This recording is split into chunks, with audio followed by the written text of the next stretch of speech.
Hello everybody, welcome back to...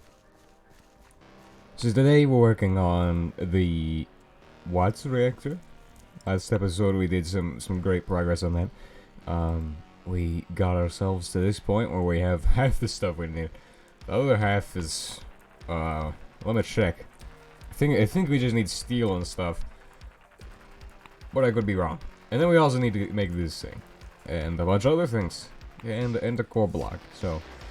Yeah, this is going to be cast steel plates, which I think we've got a bunch over here.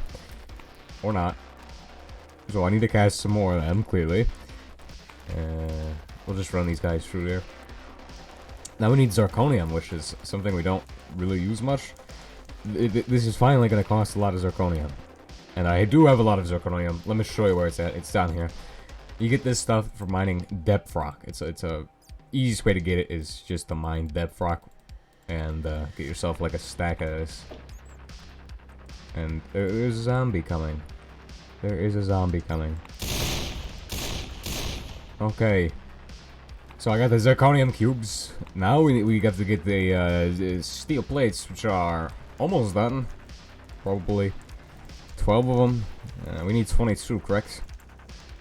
Or should we need these? Yes, we need like we need 24. What am I saying? So one thing is interesting about the wattz reactor that we're going to get to in a bit is that it actually needs processing for its poisonous mud, which this stuff is absolutely useless, except for, well, it's got some uses. You can use it to make combine steel. Yes. We're not going to do that. What we're going to do with it is we're going to process this into I believe there's another waste material which it can be processed through something using a gas centrifuge. Here it is. 2 G-cents can process 1,000 poisonous mud. Now this is... You have to keep up with this, obviously. You can be producing a lot of that. So, worth keeping that in mind. It's strongly corrosive as well, so you can't just use a steel tank as a buffer. You're going to have to make one of the fancy steel tanks. Called, I believe it's an Orbis or something. I think that's what it was called before. I don't remember. I just recommend you just build a bunch of gas centrifuges rather than building any funny tank storage or anything. Just build more gas centrifuges if you have that problem where you cannot keep up with it. So we need to make the wattz, and it costs zirconium cube, cast steel plates. Okay, I think we got. Oh, we already have one. Okay. So the next part of this is we have to make these high-performance circuits, which are quite expensive. In fact, they cost schrabidium wire, mercury, hydrogen peroxide, a lot of stuff that I don't really have right now. But we can do this, no problem. I do, of course, have the schrabidium for making schrabidium wire, so that won't be a problem. But the other stuff probably will be. What does it need? Diamonds? Wait, that's not gonna be a problem. If diamonds and dash. Okay, so that's no problem. And as far as the other circuits go, I've got quite the stack of them right here. So we'll just process one of these guys down at the regular ones. And then 1, 2, 3, 4. Boom. It's some of what we need. The rest of it is... oh, it needs cast technetium as well. Which I don't have much technetium steel, so we need to go pick up some of that from over this way while we wait for the rest of the stuff to process. Can we convert this guy into the thing we need for making those high-performance circuits? Alright, so I now have the thing we need to make high-performance circuits. It's gonna need dash ingot. So, do we have the stuff for dash ingots? I don't think we do. Okay, we do have this stuff to make dash ingots, so what we need to make dash ingots now is dash powder. Do we have we made dash ingots? Why is there already dash stuff? And there is already dash ingots, okay. Let's save this some time, and then we need like 1, 2, 3, 4 of these. But this is easy.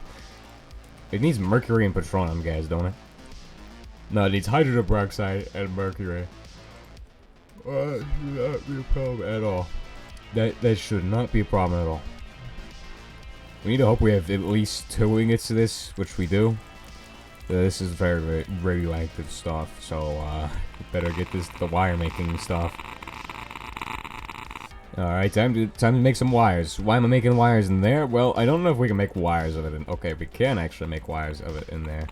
This is slightly radioactive still, even though I think it's a little bit less. Even those wires, you know. And then we just shove some of that in there. Need some mercury and hydrogen peroxide now. Alright, so we're gonna go pick up some hydrogen peroxide and also some mercury. Maybe. I don't know where all the mercury decides to go, because it does not stay in this thing ever.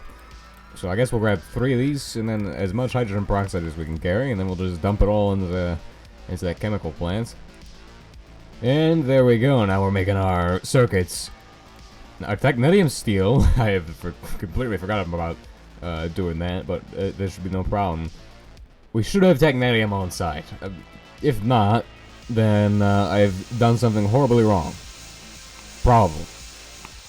Who knows? Let's go ahead and check. Oh, I did not expect there to be a guy here. Please do not end up on there. Oh, come on. Okay, there we go. That's working out. There's no technetium steel. Okay, there's technetium here. We'll take the more radioactive one, I guess. Who knows? It shouldn't take much to make these cast steel plates. Now, this is for the actual thing itself. The core component, which, yeah, you can actually stack these too, by the way. We'll talk about it in detail once we get there. How much do we need a super controller? Do we have an extra one of them? Maybe. How much did we need? We need 26 of these? I think we needed 26 for the actual thing, yes. Alright. Hey, that works out for me. Now, don't let these pellets fool you. That's not what we need at all. But we'll get to that when we get there, because there's a lot of steps between now and there. We still gotta put this thing together after all. In fact, one of the most important steps in putting this thing together is actually getting a new gun. Why? Because you need that for putting in the bolts. There's no way to put in the bolts without the bolter. I think that's what it's called. Maybe. Let's check it, see what it is. I think it is bolter. Yes. Bolter. This guy. I don't think that's right. What does it need, actually, now that I think about it? I think it just needs a pressure gun or something. Oh, it's this. Pneumatic rivet gun. Now, that is not too bad at all. That's just some high-speed steel, rubber bars, and pretty easy stuff, isn't it? So that's just gonna be this, and then we take this and make this, and then, yeah. And this... Okay, we're ready to go make the actual thing, the reactor. This is a momentous occasion, this right here. I've been waiting for this moment for quite a long time now, because I know this is one of the most important machines to make. Or it's probably my favorite machine to make, actually. I did not realize how great it was, like when I first ever made it, until after I made it. Now, this thing is gonna need, like, a bit of space, isn't it? That's almost enough. Almost enough first try. It just needs a bit of a shift over here. A little bit back. And I think we have enough space here. No, that's not enough space. Move it a bit forward. To right there. That should be perfect. So now, we're gonna have to put in the coils. We're missing something. We're missing the elements. Where did I put those? What? Because I know for a fact we made those. Those are in the assembly machine still. So my first time ever making the wattz reactor was on 112, and it wasn't very useful there. But here, it's actually incredibly useful because, like I said before, the poisonous mud actually can be processed down for materials. Iron and lead. Which both can be useful if you... I mean, if you have an infinite source of them, it's incredibly useful, isn't it? I mean, I don't really know what I can do with lead and iron. But, I mean, I guess deco blocks with the lead. And 2 of these guys in the middle. Boom, that blocks out all of the lighting it produces, but, that's fine. And as you can see, we have just enough, so our math is good. I have never made 2 of these, but you can actually stack these on top of each other, or beneath each other. You can stack as many as, like, 3 or so, or even more if you really wanted to. The problem with that is it's like putting all your eggs in one basket. These things can explode pretty easily, if you don't have enough gas centrifuges. So, keep that in mind that one is probably enough.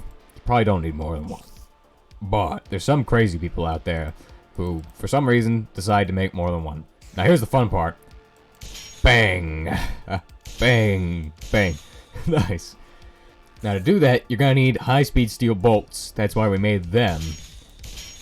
The recipe tells you how many you need, so, shouldn't be too difficult to figure that out. Anyway, this is my favorite part, and we're gonna do this whole thing right now. So we're gonna try to go fast. We're gonna try to go fast, but like this is something that you don't see in the 1.12 version at all. It's the reason you should be playing the 1.7 version, besides all the other machines that you get. But this is pretty good. All right, we gotta do. Let's just place in all the stuff now, because I think we can. It won't be difficult to do it all. None of this is against walls.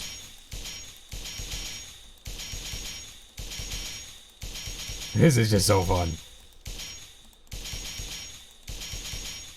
To think that's the only machine I'm gonna be doing that for a little bit is insane.